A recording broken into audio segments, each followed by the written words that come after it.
Licenciado, Sí, bueno. no sé si al final de la clase puedo platicar con usted.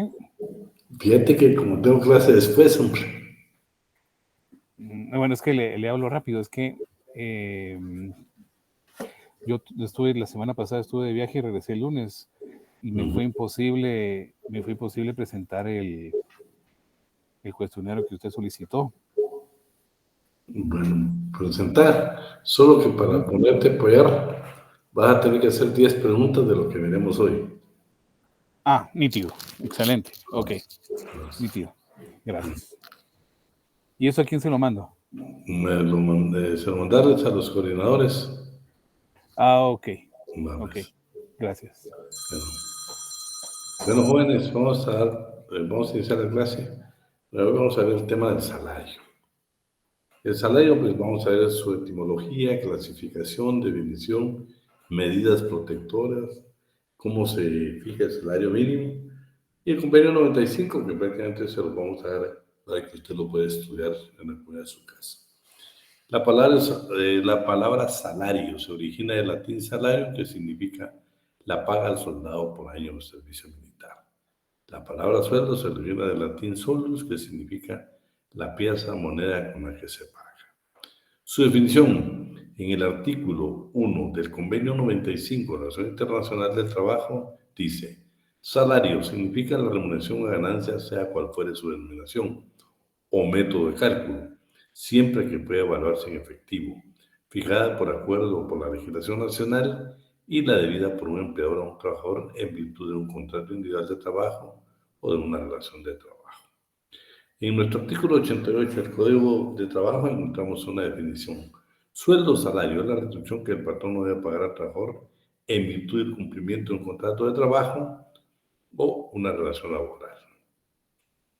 ¿En qué casos el patrón no debe pagarnos a nosotros el salario? En primer lugar, te comparamos con el artículo 63, inciso del Código de Trabajo. Dice prestar auxilios necesarios en caso de siniestro evidente.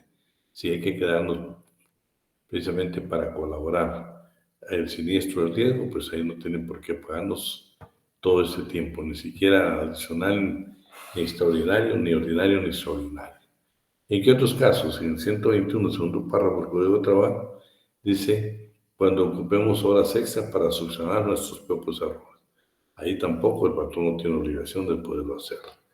Y por último, precisamente en el 122 del Código de Trabajo, cuando existe un siniestro o un riesgo inminente, en peligro las personas, situación maquinaria, cosechas, y en ese tiempo pues, también nos vamos a sacar un tiempo más y no tiene el patrono por qué pagarnos ese tiempo extraordinario. Su clasificación, por su forma de pago y por su cálculo. Por su forma de pago la dividimos en dos. En pago del salario en moneda de curso legal, que ya sabemos que es la moneda que circula en el mercado guatemalteco. Tenemos esto precisamente contemplado en el artículo 90, primer párrafo del Código de Trabajo, y el 102, inciso de la Constitución Política de la República de Guatemala. En el convenio, el artículo 3 del convenio 95, también vamos a encontrar una definición de lo que es precisamente salario. Pero tal vez lo más importante acá es, ahí está, los salarios deben pagarse en efectivo y pagarse socialmente en moneda de curso legal. Se prohíbe el pago con pagarés, vales, cupones o cualquier otra forma que se considera representativa, que no se considera representativa de la moneda de curso legal. Autoridad competente no podrá prescribir el derecho, no podrá prescribir el pago del salario por cheque contra un banco o giro. O sea, aquí lo que si yo le preguntara en el examen cuál es la base legal para pagar el cheque en Guatemala, en el código no la va a encontrar. Entonces el fundamento es el convenio 95 de la Organización Internacional del Trabajo en su artículo número 3. Pago del salario en especie. Bueno, entramos en el 90 del Código cuarto párrafo, Código de Trabajo, en el 102, inciso de la Constitución, que se permite el pago en el campo. Guatemala solo permite en el campo, o en cuestiones agrícolas o ganaderas, el 30%, con el requisito que debe ser productos que el patrón no ponga a disposición del trabajador menor de su costo que esté en el mercado. Y por último, en el convenio 95 de la Organización Internacional del Trabajo, en su artículo número 4, dice: lo interesante de esta que es ley vigente porque es parte de la legislación laboral guatemalteca, que no solo en el campo, sino también en la industria u otras ocupaciones. Ahora vamos a ver por su cálculo. Por unidad de tiempo, ¿sí? Puede ser por mes, quincena, semana, día y hora. Esa es por unidad de tiempo. Por unidad de obra. Por unidad de obra puede ser por pieza, tarea, precio alzado o adestado.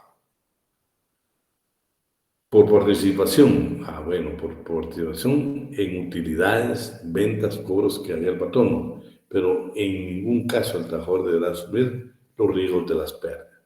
Y eso ya lo hablamos, recuerdan cuando vimos los elementos propios y los elementos materiales de un contrato individual de trabajo, que nosotros pues tenemos ausencia de riesgo. No tenemos que ver sobre las pérdidas que tenga el patrono en relación a su empresa. Medidas protectoras del salario. Vamos a ver todas estas que están acá. La primera que vamos a encontrar es precisamente la igualdad de salario. Acá lo que dice es a trabajo igual, desempeñar un puesto y condiciones de eficiencia e integridad dentro de la misma empresa, también corresponde salario igual. Lo dice también el 102, inciso B, de la Constitución Política de la República de Guatemala. Discriminación salarial. Bueno, lo que está indicando es que en las demandas que establezcan las trabajadoras relativas a la discriminación salarial por razón del sexo, que el patrón debe demostrar que el trabajo que realiza la demandante es de inferior calidad y valor. Es el único caso que la ley permite.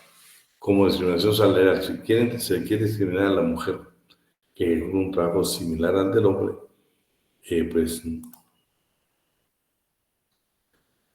tendrá el único argumento, cuando una mujer demande a un patrono, su único argumento que tiene es demostrar que el trabajo que ejecuta la mujer es de inferior calidad y valor al que ejecuta un hombre. En el convenio 101, inciso B, el convenio 100 del Reglamento Nacional Internacional del Trabajo, habla. Aquí sí es algo interesante. La expresión igualdad en relación entre la mano de obra masculina y la mano de obra femenina en un trabajo, igual valor, significa las tasas de remuneración fijadas sin discriminación en cuanto al sexo. Protección del salario. El salario debe pagarse exclusivamente en moneda de curso legal. ¿Sí? Se prohíbe pagar el salario total o parcialmente en mercadería, vales, fichas. Aquí puedes tener la primera pregunta, Jorge. Se prohíbe pagar el salario total o parcialmente en mercadería, vales, fichas, cupones o cualquier otro signo representativo que pretenda sustituir la moneda. Las acciones legales deben de aplicar a su máximo cuando las órdenes de pago solo sean canjeables por mercadería en determinados establecimientos. Es entendido que la profesión que precede no comprende la entrega de vales o fichas o otro número análogo de cómputo de salarios, siempre que el vencimiento de cada periodo el patrono lo cambie equivalente exacto de unos u otros de moneda de curso legal. Les dio vales, pero al final la fecha de pago, pues no tendría sentido que la fecha de pago, si nos dio vales, pues nosotros lo vamos a volver y tenemos que pagarnos el efectivo. No tiene razón por lo que nos tiene que entregar vales. En el artículo número 3 del convenio 95 también está que debe pagarse exclusivamente en moneda de curso legal y la autoridad podrá permitir el pago de salario con cheque. Si yo le preguntara cuál es la base legal en Guatemala para pagar con cheque, es el artículo 3 del convenio 95 de la Organización Internacional del Trabajo.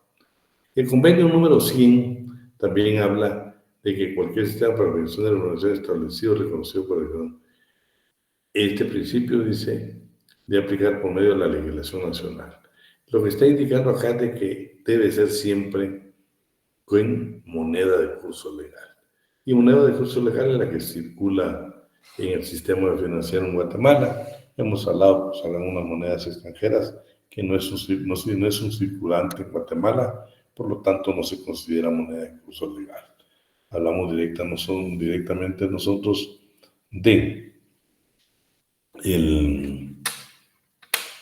dólar, que sí puede ser. Y por favor, la ley cuando habla de moneda de curso legal no está hablando de la moneda oficial nacional, no está hablando de moneda que pueda circular en el mercado. salario como ventaja económica. Esta es otra medida protectora. Aquí habíamos hablado nosotros de indemnización, de prestaciones laborales, de daños y perjuicios, hemos hablado de salario, pero no habíamos hablado de las ventajas económicas. Las ventajas económicas de cualquier naturaleza que sea que se otorguen a los trabajadores en general por la prestación de sus servicios, salvo pacto en contrario, debe entenderse que constituyen el 30% del importe total del salario. Esta es una prestación adicional, ¿eh? Cuando el patrón no nos da algún tipo de beneficio, que podemos nosotros considerarlo parte del salario. Que no esté pactado, pero si nos da ese beneficio que lo podemos incorporar nosotros al salario, se constituye una ventaja económica. Un pequeño ejemplo, licenciado Perrone, así rapidito. Fíjate que yo el ejemplo que más clásico que yo encuentro acá, por ejemplo, las propinas. Las propinas forman parte del salario. Claro, yo les dejo aquí varios expedientes de la Corte de Constitucionalidad. Este es acá. Ha variado el criterio de la Corte. En un principio, me recuerdo cuando yo comencé a litigar, por ejemplo, que te proporcionaran vehículo, una moto, un automóvil, se consideraba de que esa era parte. Pero después dijeron que no, porque realmente el carro no es parte de poderlo adherir a tu salario, pues es un vehículo. Igual cuando no estaban vivienda, tampoco lo consideraron ya como una ventaja económica. Inclusive la gasolina, es un poco la discusión, ¿va? Porque la gasolina te la van a dar para tu vehículo. Y pues de una u otra manera no vas a hacer el gasto de tu bolsillo, sino lo va a hacer el patrón. Pero concretamente yo siempre he dicho, aunque la Corte, pues en estos, ustedes tienen expedientes, ustedes tienen tiempo y lo puedan leer, se dan cuenta que es bien complicada buscar una ventaja económica. Muy, muy complicada. Yo diría, por ejemplo, los bonos. Los bonos, pero en el sector privado no se utilizan bonos, ¿no? Pero de repente quieren dar el bono del pescado, el bono escolar, el bono navideño, el bono, bueno, cualquier tipo de bono. Eso se incrementa tu salario. Debería ser una ventaja económica. Y lo interesante es que acuérdate que eso equivale a un 30% del salario. O sea, en el momento que nos despidan y nosotros analizamos que puede ser una ventaja económica, entonces eso va a significar definitivamente una incorporación adicional a indemnización de prestaciones laborales y daños y perjuicios. Por ejemplo, la mayoría de call centers pagan como salario base el mínimo y el resto es por bonos. Ahí eso se Ahí sí se puede incorporar. Ahí sí se puede incorporar. Okay. Es un 30% del salario. Determinación del salario. Bueno, aquí yo le puse lo del aprendizaje, porque es la única excepción, ¿va? O sea, el monto del salario debe ser determinado por patronos y trabajadores, pero no puede ser inferior al mínimo que fije el Estado. Hemos hablado de una autonomía. Entonces, la única excepción aquí es precisamente el artículo 170, que es el trabajo de aprendizaje, que permite que se pague menos del salario mínimo. Es el único, ¿eh? De ahí ni en casa particular, nada, solamente en el aprendizaje. Plazo para el pago de salario. Esto es importante porque acuérdense que de conformidad con el 79 es una causal de un despido indirecto, donde nosotros vamos a dar por despedido. En el artículo 92 encontramos lo siguiente: patronos y trabajadores deben fijar el plazo para el pago de salario, sin que dicho plazo pueda ser mayor a una quincena para los trabajadores manuales. Ojo, aquí hay preguntas. Ni de un mes para los trabajadores intelectuales y los de servicio doméstico. No sé si, bueno, espero que estén en clase los que me deberán coordinar. Nos faltó bastante depuración hoy, mucha depuración en los cuestionarios. Yo ahora voy a dar como tarea a quienes integraron el grupo de colaboradores, que quiero que, yo creo que estamos entre 75 y 80 preguntas, 180. Así es, ya nos indicó Sofi que necesitaba una depuración extra, ¿verdad? Entonces, Sí. En eso estamos, ya que hablamos con ella y nos dio las instrucciones correspondientes para enviárselo hoy mismo. Va, muchas gracias, Giovanna. Vamos a llegar a 100, Giovanna. Si querés, esperemos las del compañero que le vamos a dar la oportunidad que los presente hoy, porque pues él estaba de viaje. Perdone, pero es que ya no puedo hacer ninguna modificación porque ya estoy a nadita de terminarlo. Lo tengo que enviar antes de las 6. Entonces le voy a pedir a Jorge que me las envíe a mí, ¿viste? Ok. Va, ahí estamos. Bueno. Plazo para el pago de salario. Entonces dice que para todos los trabajadores debe enviar el plazo para el pago de salario. Esto es importante, porque si no nos cumplen el plazo que nosotros establecemos, ¿recuerdan? Si no nos paga completo el salario, si no nos cumple el plazo de pago, o sea, la fecha de pago, y nos quiere cambiar el lugar donde nos quiere pagar, es motivo para que nos demos por despedido a través de un despido indirecto contenido en el artículo 79 del Código de Trabajo. En el artículo 96, en el artículo 12, también pues habla la forma como debe pagarse el salario, y es bien determinante, porque esto no lo puede modificar, porque nos tendría que modificar con el contrato individual de trabajo. Acuerdo normativo 7-80, normas reglamentarias para la aplicación del convenio 95 relativa a la protección del salario. Se prohíbe hacer descuentos o deducciones de salario que no estén expresamente autorizadas por la ley, ¿sí? Toda suma que hubiera sido omitida en el pago salario de prestaciones y seguridad social por naturaleza por error de cálculo, pues tienen que analizarla y hacer inmediatamente el pago. Cualquier suma descontada o deducida de más por un error o cualquier otro motivo de cálculo de cuotas legales que se cuenten por instituciones del Estado, tampoco su ley, deben ser entregadas inmediatamente al trabajador. Luego, pago íntegro del salario, de lo que estamos hablando, ¿sí? Salvo lo expuesto en el párrafo segundo del artículo anterior, el salario debe liquidarse completo en cada periodo de pago. Para este efecto, así como el cómputo de las asignaciones y todo el código, se entiende por salario completo el que se devenga durante una jornada ordinaria extraordinaria, el equivalente a los mismos del inciso B del 88, y establece por unidad de tiempo, o sea, por pieza, tarea, presupuestada o destajo. Luego tenemos protección al trabajador de percibir su salario. Lo que dice el artículo 94 es que quien debe recibir el salario es el patrón, o bien lo puede hacer a través de un familiar, siempre y cuando se lo diga por escrito al patrón. Pero esta es una norma general o de aplicación general. Vea, el trabajador a las únicas personas que puede delegar ir a cobrar su salario es exactamente a un miembro de su familia, a ninguna otra persona. Eso dice el artículo 94. Ya en el 95, pues da que ya el convenio 95, pues ya un poquito la pauta que de repente lo puede hacer por un medio diferente. Pero nuestra legislación lo que habla es o lo recibe o lo percibe el trabajador o bien un miembro de su familia a quien designe por escrito y se lo va a saber al patrón. Lugar de pago del salario, salvo convenio contrario. El pago del salario debe hacerse en el propio lugar donde los trabajadores presten sus servicios. Esa es la regla general hoy. Y durante las horas de trabajo. O bien inmediatamente después de que estás concluido. ¿Sí? Ustedes ahora saben que concluirá con el artículo 1 o 3 del convenio 95 se puede hacer mediante cheque. Se prohíbe pagar el salario en lugares de recreo, expendios comerciales o de bebidas alcohólicas, salvo que se trate de trabajadores que laboren en estos establecimientos. El artículo 13 del convenio 95 de la Organización Internacional del Trabajo dice: cuando el pago de salario se haga en efectivo, se debe efectuar únicamente los días laborables y en el lugar de trabajo o en un próximo al mismo, a menos que la legislación nacional, o sea, en cada país, un contrato colectivo, una obra tal, disponga otra forma, o bien arreglos conocidos por patronos y trabajadores. Artículo 96. Bueno, aquí lo primero que estamos bien claros es: se declaran inembargables el salario mínimo. Y en el inciso E, dice que se declaren inembargables aquellos salarios que excedan del mínimo. El 65% es inembargable. ¿Qué significa eso?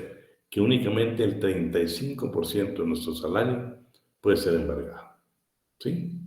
Dos normas bien claras. Pero estamos hablando de aquellos salarios, el inciso E, que excedan del salario mínimo.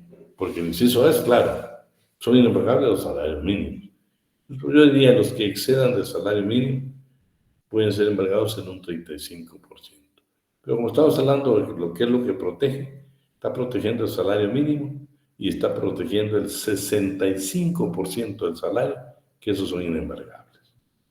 El 102 de la Constitución, inciso E, también lo regula de esa forma.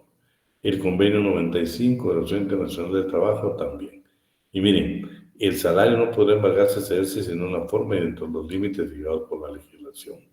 El salario está protegido contra embargo o cesión que sea necesaria para garantizar al trabajador y su familia. El 97, bueno, el 97 ya le hemos dado, lo hemos analizado. El 97 lo que dice es que, por efecto para demandas de alimentos, ahí sí nos pueden embargar el 50%.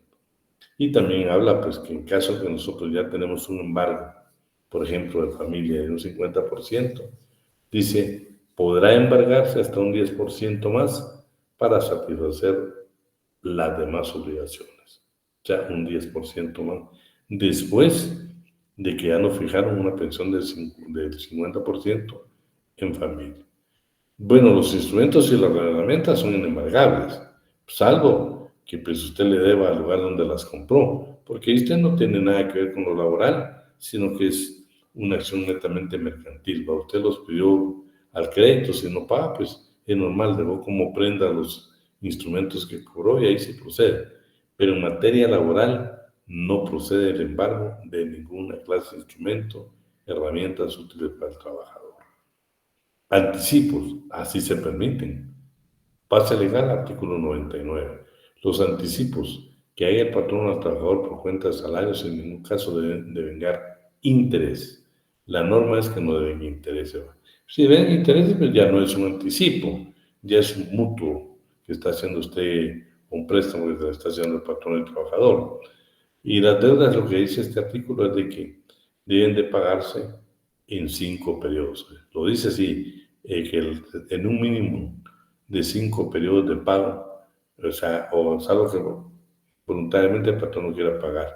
Pero los anticipos, si nosotros queremos pagar, van a ser exactamente en 5 periodos de pago.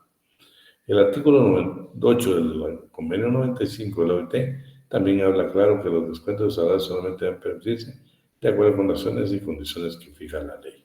¿Sí? El artículo 94, protección del salario a favor de la familia. Bueno, primero, estamos de que nada más por alimentos nos pueden embargar el 50%. 2, si el trabajador quiere que no puede ir a cobrar el salario, lo debe hacer por escrito y nombrar o delegar a un miembro de la familia. Artículo 100. Los salarios que no excedan, los salarios que no excedan para mí aquí sería mínimo. No pueden cederse, venderse, compensarse ni gravarse a favor de persona distinta que es su esposa o su familia. ¿Sí?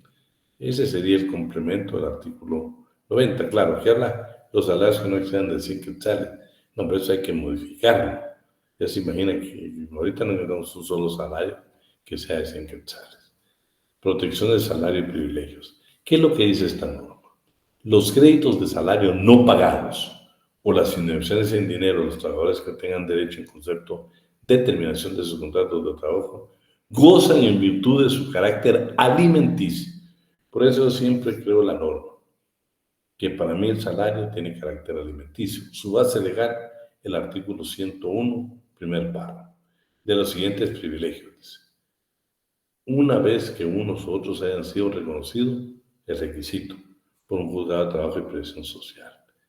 Pueden ser cobrados de acuerdo, lo pongamos irnos a un ejecutivo para que el patrón los pueda pagar. Tienen carácter de créditos de primera clase. Vean, está hablando en juicios universales.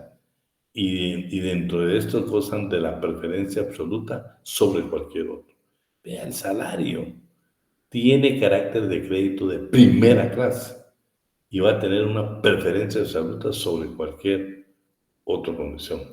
Este es el pero, miren. Y condiciones del Código Civil dice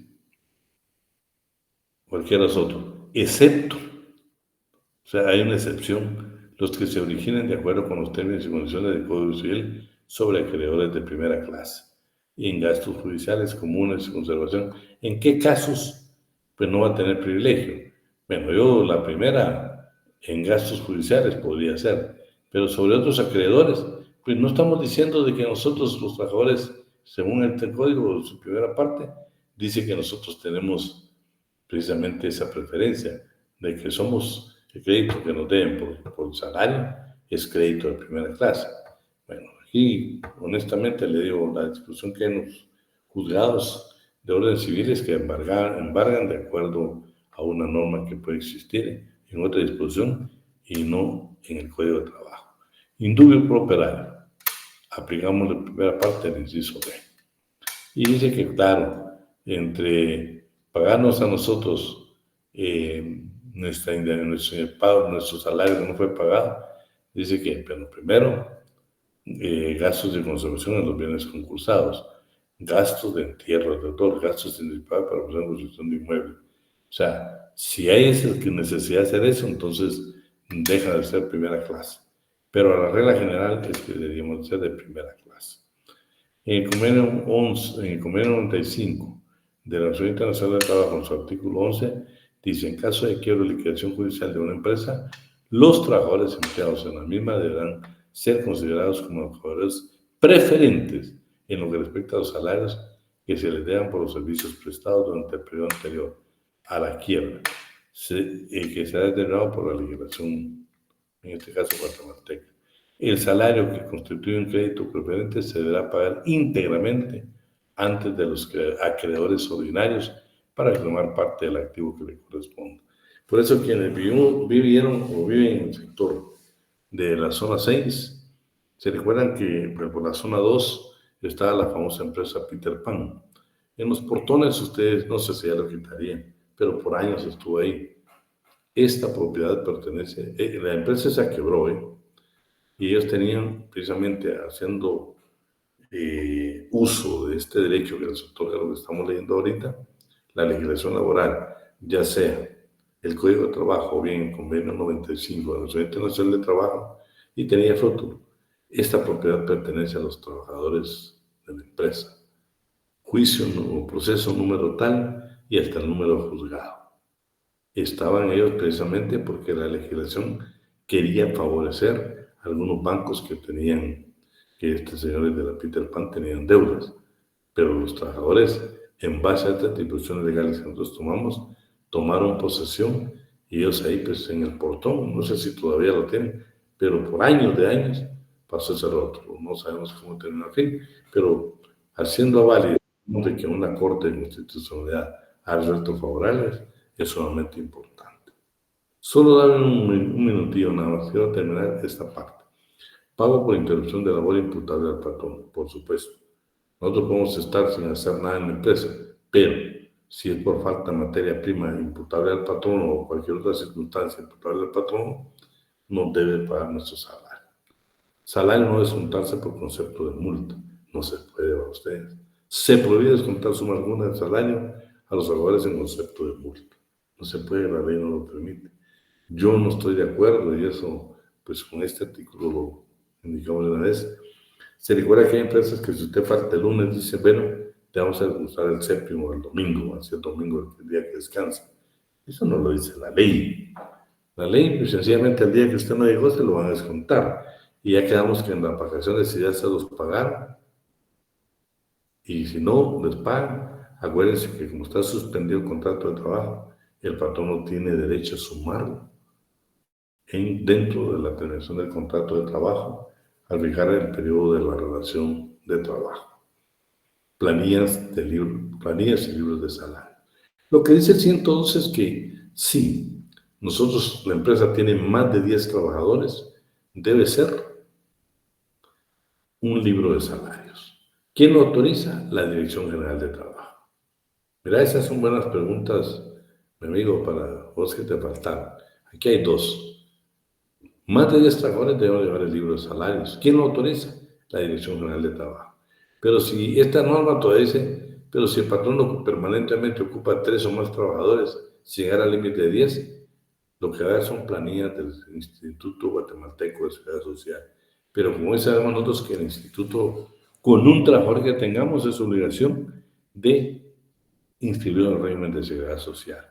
Pues mientras aquí lo tendrán que reformar, pero sería de 1 o más trabajadores sin llegar al límite de 10, no el libro de salarios. Van a ser las planillas que se entregan al Instituto Guatemalteco de Seguridad Social. ¿Sí? Bueno, ahora hablemos de eso. Ya esas serían las normas generales del salario. Ahora, el salario mínimo. ¿Cómo se fija? ¿Sí? Elementos para la fijación del importe. Fijación de salarios mínimos. Fijación anual de salarios mínimos. La Comisión Nacional del Salario, que es diferente a la Comisión Paritaria de Salarios Mínimos y cómo se integran. Dictámenes que rinde la Comisión Nacional del Salario. Fijación del salario mínimo anual. ¿Sí? Copias de informes que se tienen que enviar al Seguro Social y a la Junta Monetaria. Modificación de los salarios en los contratos. Vean, aquí vamos a encontrar nosotros la norma que nos indica que cuando hay salario mínimo, automáticamente se modifica el contrato. Aunque no lo modificamos físicamente, pero dice que automáticamente los incrementos de salario se consideran incorporados al contrato individual de trabajo. Y este acuerdo 250-2020, salarios mínimos para actividades agrícolas, no agrícolas, y aquí este acuerdo gubernativo lo cambiamos hoy. Es el actual, porque este puede era el 2020, pero el tal acuerdo ya no es el 250-2020, sino el del año pasado, que fijó los nuevos salarios mínimos. Bueno, veamos entonces elementos para la fijación del salario mínimo. ¿Qué hemos de tomar en cuenta? La intensidad y calidad, el clima y condiciones de vida. Por ahí debemos de comenzar para fijar el importe del salario para cada clase de trabajo. Fijación del salario mínimo, artículo 103 del Código de Trabajo. Todo trabajador tiene derecho a vengar un salario mínimo que cubra sus necesidades normales de orden material, moral y cultural y que le permita satisfacer los deberes como jefe de familia. Para eso sirve la fijación de salarios mínimos. ¿Qué más? Dicho salario se debe fijar periódicamente, conforme se determine en este capítulo, y atendiendo a las modalidades de trabajo, a las particulares condiciones de cada región y a las posibilidades patronales en cada actividad intelectual, industrial, comercial, ganadera o agrícola. Esa fijación debe tomarse en cuenta si los salarios se pagan por unidad de tiempo, por unidad de obra o por participación en utilidades, cobros y ventas. Y ha de hacerse adoptando medidas necesarias para que no salgan perjudicados los trabajadores que ganan por pieza, tarea, presalzado o adestajo. Fijación y revisión anual. Artículo 104. El sistema que para la fijación de salarios mínimos se establece en el presente código se debe aplicar a todos los trabajadores, con excepción de los trabajadores del Estado y sus instituciones descentralizadas, que debe hacerse a través del presupuesto público. Sin embargo, aquel y este deben hacer anualmente en sus respectivos presupuestos las rectificaciones necesarias a efecto que ninguno de sus trabajadores devengue un salario inferior al mínimo que le corresponda. Pues fíjense que este artículo, si usted trabaja un día con el Estado y le están pidiendo una política laboral, hay que indicarles, porque no sé si todavía, pero en algún tiempo había muchas instituciones del Estado que ganaban menos del mínimo sector privado. Y eso hay que equipararlo, porque aquí el artículo es claro. Bueno, ¿qué es la Comisión Nacional del Salario? Dice que según el artículo 105, primer párrafo del Código de Trabajo, dice, adscrita al Ministerio de Trabajo y Previsión Social, habrá una Comisión Nacional del Salario, organismo técnico y consultivo de las comisiones paritarias, encargadas de asesorar a dicho ministerio en la política general del salario. ¿Cómo está integrado? ¿Cómo se integra la Comisión Nacional del Salario? 2 representantes gubernamentales, personas con experiencia en asuntos económicos y laborales, que serán designados por el organismo ejecutivo por conducto del Ministerio de Trabajo y Previsión Social. 2 representantes de entidades sindicales de trabajadores. Miren la importancia de los sindicatos. 2 representantes de las entidades gremiales del sector privado y sindicatos patronales, porque sabemos que en Guatemala solo existen entidades gremiales de los patronos, pues usted sabe, a través de una coordinadora empresarial que existe en Guatemala. un representante del Ministerio de Economía, uno de la Junta Monetaria, uno del Instituto Guatemalteco de Seguridad Social, uno del Instituto Nacional de Estadística y uno del Ministerio de Cultura. Eso es interesante. ¿Por qué? Bueno, esto también dice, fíjense, a partir de un representante del Ministerio de Economía, Junta Monetaria, Seguridad Social, Estadística y Cultura, estos tienen voz pero no tienen voto. Los únicos que tienen calidad de vocales son los representantes gubernamentales, los representantes de los sindicatos y de las entidades gremiales de los patronos. Requisitos. ¿Qué requisitos se requieren para ser miembro de la Comisión Nacional del Salario? Se requiere ser guatemalteco natural, mayor de 25 años de estado celular y un guatemalteco en su ejercicio. Pero vean qué interesante. No dice 21 años, perdón, 25. Dice mayores de 25 años. ¿Sí? Mayores de 25 años. Si usted le indicara que alguien con 25 años, por favor, no. Tiene que ser mayor de 25 años. Nombramiento. ¿Cómo se va a hacer el nombramiento? El acuerdo gubernativo número 1319 dice que está precisamente cómo serán los nombramientos de los miembros de la Comisión Nacional del Salario. ¿Sí? Y comienza. El Ministerio de Trabajo y Previsión Social, con 8 días de anticipación a sus respectivos nombramientos, publicará en Diario Oficial y otro medio de circulación la convocatoria instando a las acciones patronales y sindicales de trabajadores legalmente constituidos para que dentro del término de día presenten una nómina de candidatos compuesta por no más de 4 personas con indicación de la cualidad y experiencia en sus puestos. Una vez recibidas las nóminas correspondientes, el organismo ejecutivo, por medio de un acuerdo dictado por conducto del Ministerio de Trabajo y Previsión Social, hará sus respectivos nombramientos, pudiendo elegir libremente a cualquiera de los candidatos propuestos. Si no se presentaren nóminas, pues lo va a hacer el Ministerio de Trabajo y pues buscando que los trabajadores quieren los requisitos que establece la ley. Simultáneamente con el Ministerio de Trabajo y Previsión Social, el Ministerio de Economía, las instituciones de dependencia que están representadas en la Comisión Nacional del Salario, designarán su representante. Si se dan cuenta, ya el Ministerio de Trabajo, el de Economía, Cultura, Estadística y todo, van a ser designados. Esos van a ser designados por sus respectivas entidades.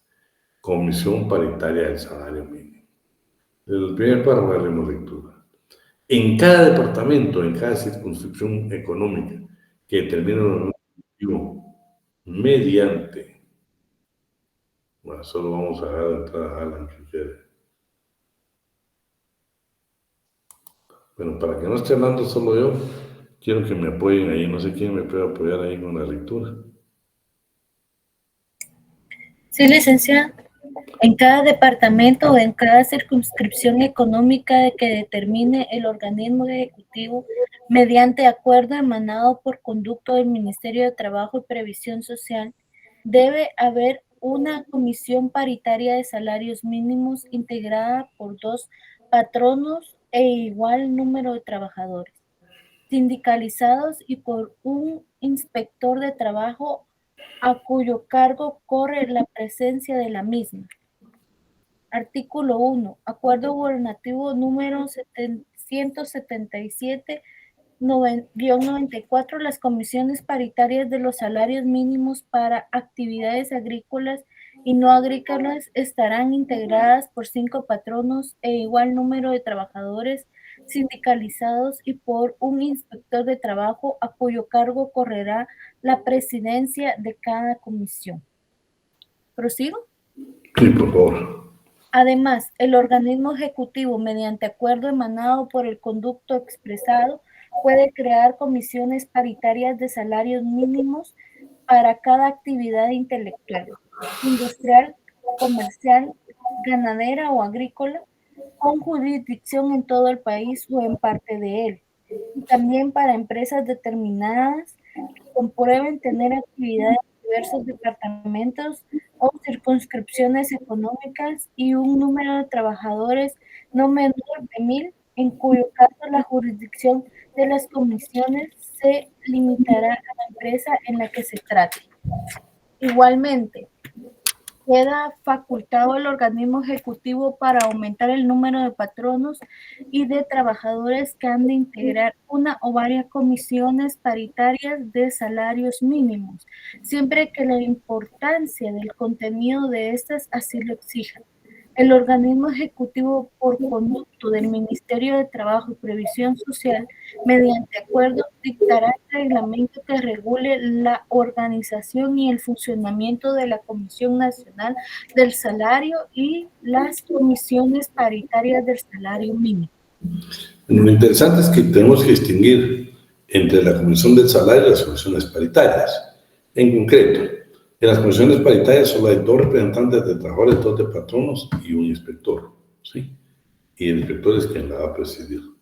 En la Comisión Nacional del Salario, vemos que hay 2 representantes gubernamentales, hay 2 de los sindicatos, hay 2 de los gremiales empresariales, y después hay un representante de Economía, Estadística, Cultura, Instituto Guatemalteco de Seguridad Social, ¿sí?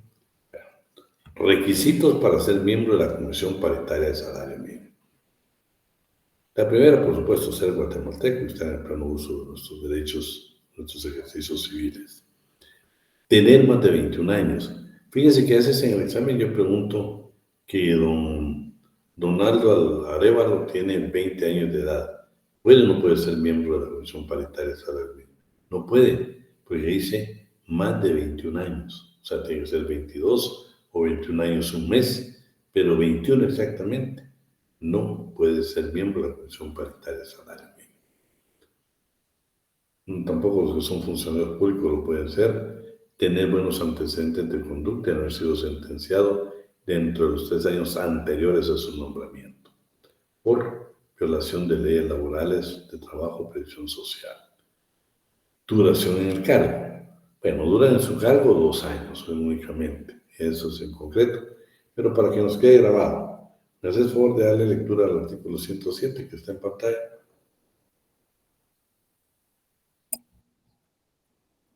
Artículo 107, Código de Trabajo. Patronos y trabajadores deben durar en sus cargos 2 años. Pueden ser reelectos y los han de desempeñar obligatoriamente, salvo que tengan más de 60 años de edad y que demuestren de modo fehaciente y a juicio del Ministerio de Trabajo y Provisión Social que carecen de tiempo para ejercer dichos cargos. Todos los miembros de las comisiones paritarias de salarios mínimos tienen derecho a devengar un salario mensual o una dieta por sesión celebrada, que en cada caso debe determinar el Ministerio de Trabajo y Previsión Social, atendiendo a la importancia de sus labores y el tiempo que su cumplimiento les demanden. Ahí lo único interesante es de que se recuerda que decía 21 años, pero no decía el máximo. Y en este párrafo encontramos que, por ejemplo, no pueden ser más de 60, que de una vez tengamos más de 60 años, o sea, el límite son 60 años. Más de 60 años no podemos ser miembros de la Comisión Paritaria del Salario Mínimo. Artículo 108. No sé cómo ayúdame con este, por favor, también, para que nos quede grabado. Artículo 108, Código de Trabajo. Los patronos y trabajadores que hayan de integrar las comisiones paritarias de salarios mínimos deben ser nombrados por el Ministerio de Trabajo y Previsión Social dentro de los 20 primeros días del mes de enero del año que corresponda, de conformidad con este procedimiento. A. Dicho ministerio debe publicar con 8 días o más de anticipación a la fecha de la elección el día y hora exactos en que ésta se ha de verificar, para que concurran al acto los interesados que lo deseen. El respectivo aviso se debe insertar 2 veces consecutivas en el diario oficial y en uno de propiedad particular que sea de mayor circulación en el territorio de la República. Durante el expresado término de 8 días, cada sindicato o asociación legalmente constituido queda obligado a enviar al Ministerio de Trabajo y Previsión Social una lista de 4 o más candidatos para cada comisión, dentro de los que se han de escoger los más aptos y que reúnan los requisitos de ley.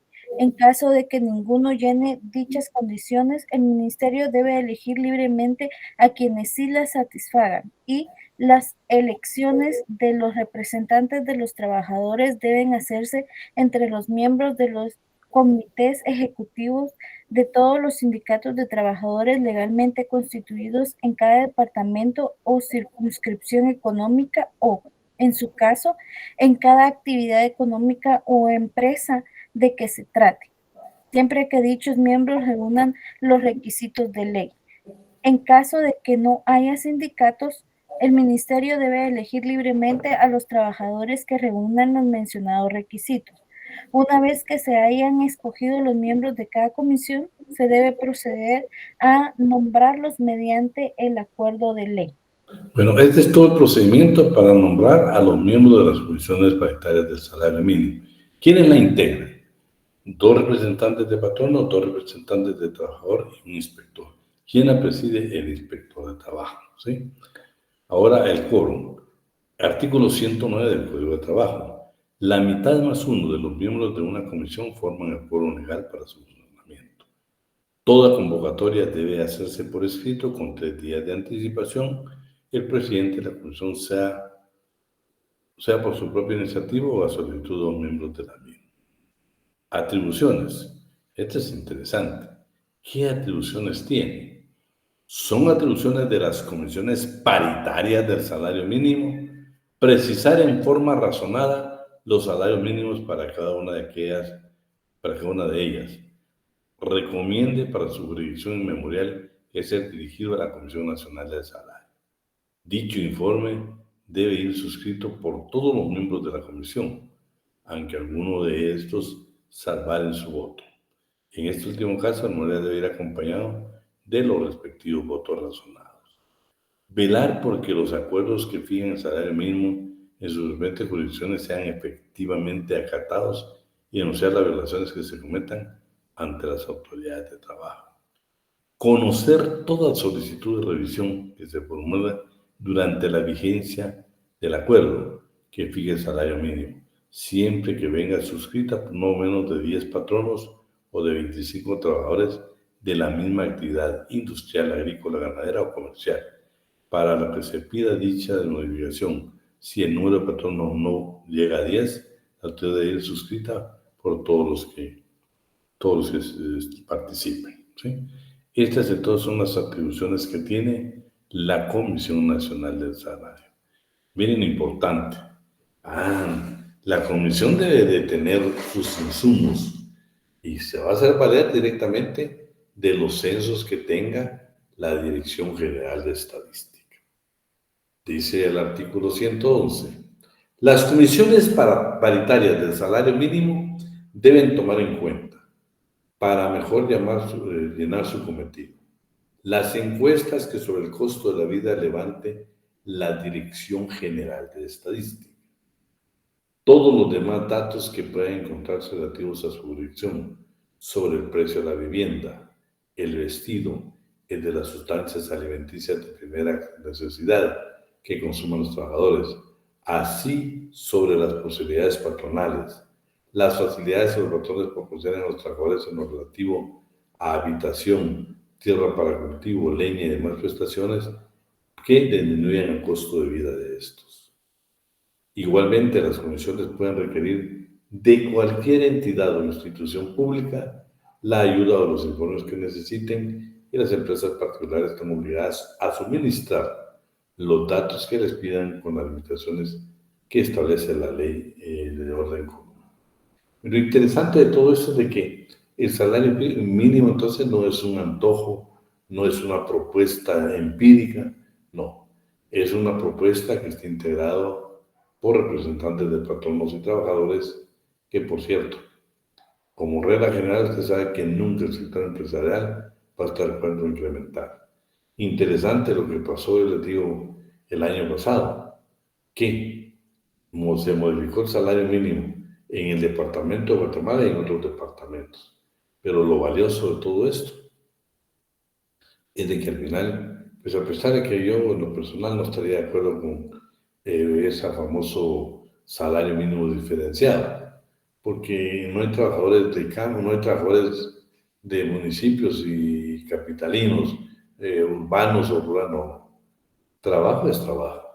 Sin embargo, pero hicieron ahí, lo que único pues, que yo pienso que fue interesante es que tanto el salario del campo como el salario del área urbana de Guatemala, escuchen, los dos fueron incrementados. De los salarios mínimos anteriores, los dos fueron superados.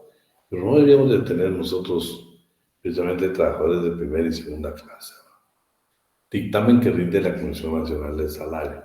Vean, aquí lo interesante de ustedes es que también participa la Junta Monetaria del Banco de Guatemala y el Instituto Guatemalteco de Seguridad.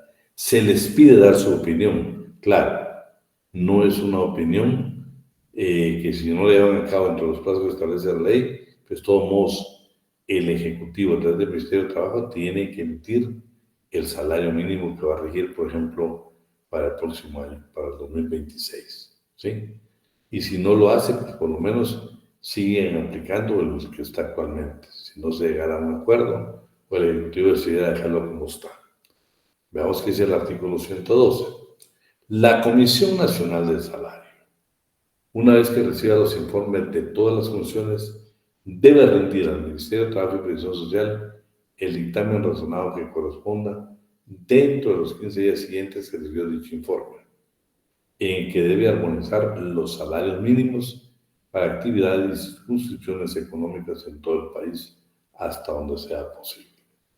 Copias de ese dictamen deberán ser enviadas al mismo tiempo a la Junta Monetaria del Banco de Guatemala y al Instituto Guatemalteco de Seguridad Social, para que ambas instituciones remitan al Ministerio de Trabajo y Previsión Social las observaciones escritas que estimen pertinentes. Formular en cuanto a la fijación proyectada puede afectar sus respectivos campos de actividad.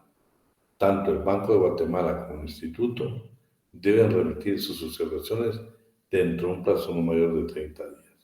La omisión de este requisito, o sea, la Junta Monetaria del Seguro Social no lo hicieron en el plazo que establece la ley, dice la omisión de este requisito entre el plazo señalado no impide que el Ministerio de Trabajo y Previsión Social resuelva lo procedente en relación a la fijación del salario mínimo. Fijación del salario mínimo anual.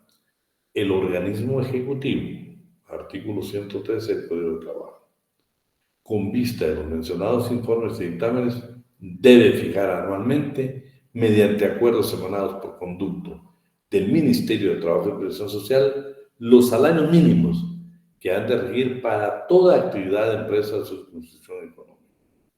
En los considerandos de los referidos acuerdos debe consignarse las razones en que descansa la fijación del salario mínimo.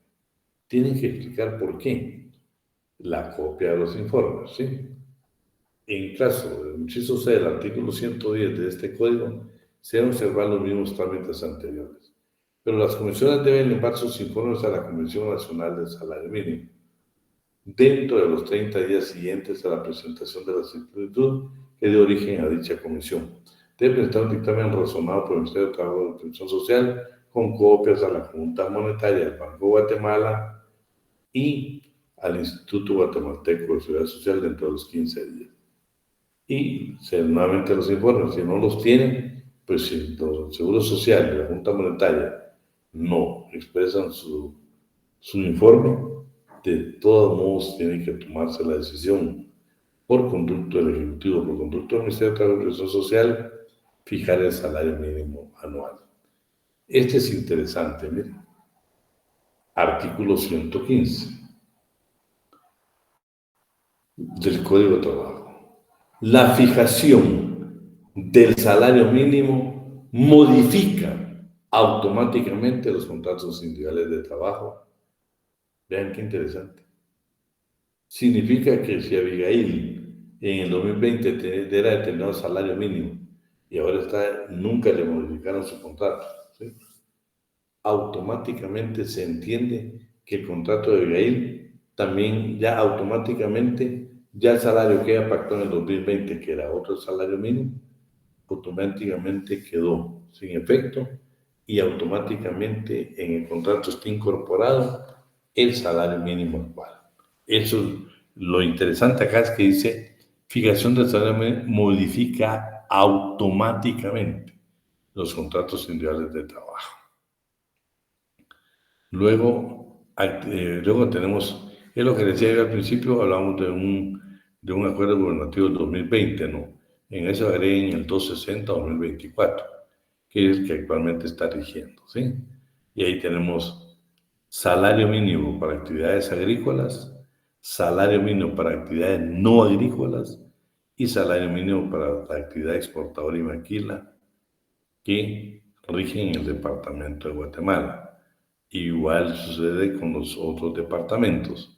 Está fijada en este acuerdo gubernativo lo mismo, el salario mínimo para actividades agrícolas, no agrícolas y para actividad exportadora y de maquila. Ahora, ahí está el cuadro, ¿sí? Y por último les voy a dejar el convenio 95 para que usted, pues, cuando tenga oportunidad lo pueda leer. Es importante en relación al salario que se tenga precisamente el conocimiento del convenio 95 de la Organización Internacional del Trabajo. ¿Por qué? Porque vea, pues imagínense solo el artículo 1. Término salario significa la remuneración o ganancia, sea cual fuere su denominación y método de cálculo, siempre que pueda evaluarse en efectivo, fijada por acuerdo o la legislación nacional y la debida por el empleador a un trabajador en virtud de un contrato de trabajo, ya sea escrito o verbal, de acuerdo a la relación laboral que tuviera. Entonces, vamos a encontrar cosas bien interesantes. Y en el tercero, también encontramos ahí alguna obligación que tiene, por ejemplo, de la Constitución. Dice, todo miembro deberá indicar en la primera memoria anual sobre la aplicación del presente convenio que habrá de presentar en virtud del acuerdo 22 de la Constitución de la Nación Internacional cualquier categoría de persona. Eso es importante. Se lo voy a dejar ahí. Tenemos el artículo 3 que se nos establece precisamente que los patronos pueden pagar a través de cheque o por medio de cheque. Lo vamos a dejar hasta ahí. No sé si hay preguntas. Licenciado, ¿cuál es su correo? Es Ortiz Cruz. ¿Perdón? Mándamelo mejor al teléfono. Hola, Lick, perdone la intervención. Dos cositas. Primero, ya está la asistencia en el chat, compañeros. Y segundo, Jorge, ya hablé con Sofi para que me extendiera el horario de la entrega del cuestionario. ¿Sería tan amable de enviármelo al WhatsApp en este momento para poderlo incluir? ¿A qué hora bueno, lo tengo que hacer? Lo mandas, Jorge, lo más rápido que puedas. Va, lo voy a hacer rapidito ahorita. Okay. Gracias, hermano, por colaborar. Bueno, gracias. Gracias. Tenemos una hora límite, pero ya hablé con Sofía y accedió. Gracias. Ya, ahorita se lo mando, gracias. Gracias a ustedes. Bueno, jóvenes, vamos a dejar la clase con varias observaciones. El grupo de coordinadores no me depuró todo lo que pedimos. Entonces ellos van a tener el compromiso de, incluyendo las preguntas de Jorge y otras que ellos pueden mencionar, depurar 200 preguntas. El examen ya oficialmente fue trasladado para el 2 de mayo. Ahora nos toca de último. Nos va a dar tiempo para depurar un buen documento y poderlo elaborar. Yo sí quiero pedirles muy personalmente que el día lunes no falte. ¿Por qué? Si se dan cuenta, pues nosotros tenemos el examen el 2 de mayo. Es creo que día lunes. Nos quedan después de eso únicamente 3 clases y terminamos el semestre.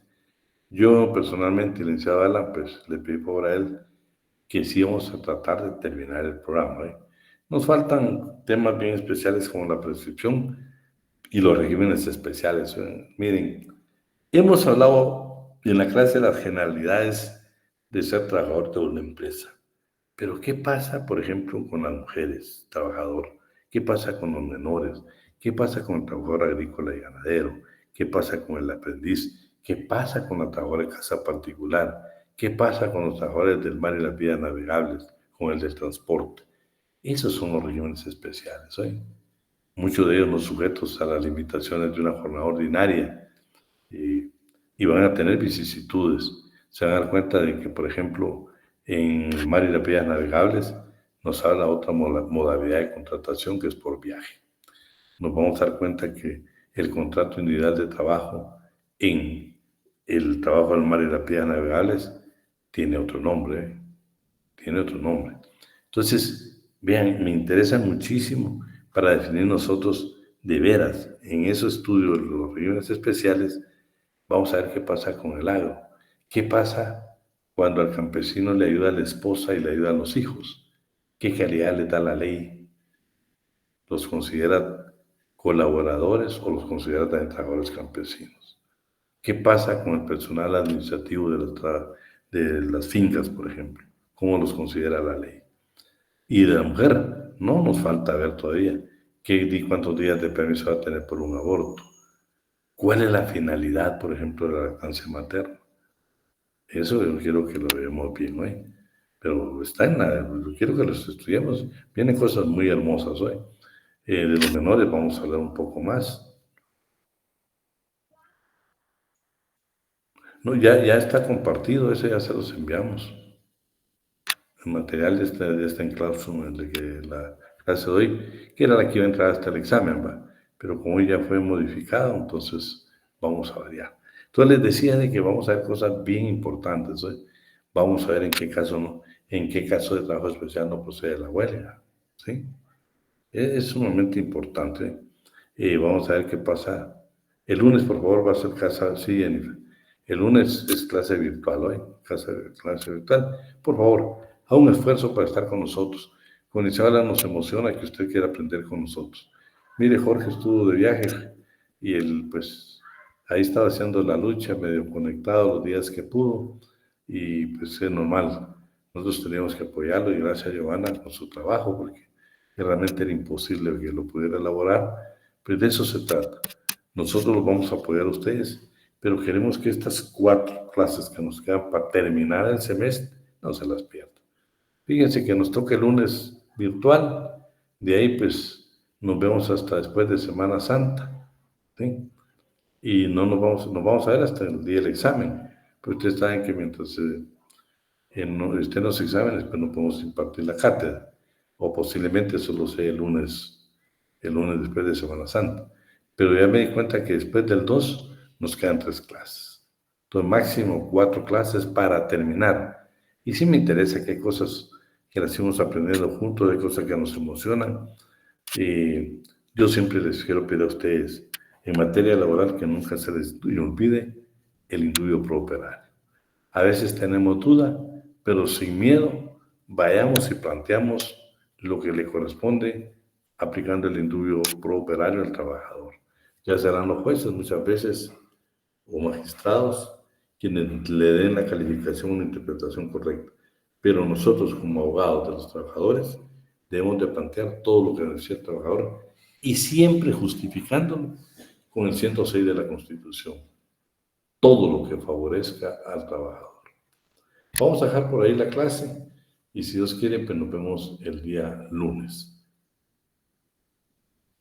Gracias, licenciado. Feliz noche. Gracias, un fuerte abrazo y feliz. Gracias, licenciado. Ya estoy trabajando en el cuestionario. Gracias. Claro. Feliz noche, licenciado. Feliz noche, compañero. Feliz noche, Lick. Adiós. Feliz noche, Lick. No, gracias, Gabriela. Adiós, Oscar. Feliz noche, Lick. Adiós, te cuidas. Feliz noche, Lick. Gracias, igual. Gracias. Feliz noche, Lick. Gracias. Descansen, buen fin de semana a todos. No se les olviden su asistencia. Ahí estamos con nuestra amiga Yolanda.